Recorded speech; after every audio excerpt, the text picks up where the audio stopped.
கையில் ஸ்பேனர் பிடிச்சவெல்லாம் மெக்கானிக்கும் கிடையாது.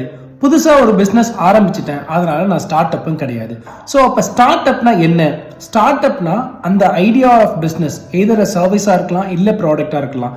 என்னவா இருக்கணும்னா மார்க்கெட்டில் ஒரு எக்ஸிஸ்டிங் ப்ராப்ளத்தை நான் சால்வ் பண்ணுற மாதிரி இருக்கணும். That is what start up idea. இது ஒரு ப்ரிடாமினண்ட்டாக ஒரு அண்டர்ஸ்டாண்டிங்காக சொல்கிறேன்.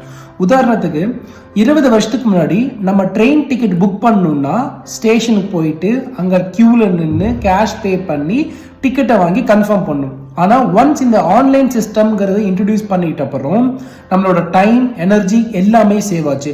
இது ஒரு ரெவல்யூஷனாக மாறிச்சு. ஸோ ஒரு ஸ்டார்ட் அப் ஐடியாங்கிறது எக்ஸிஸ்டிங் மார்க்கெட்டில் இருக்க ஒரு பிரச்சனையை அட்ரஸ் பண்ணி அதுக்கு சொல்யூஷன் கொடுக்குற மாதிரி இருக்கணும். அது ப்ராடக்டாக இருக்கலாம், சர்வீஸாக இருக்கலாம், ரெண்டுமேவும் இருக்கலாம்.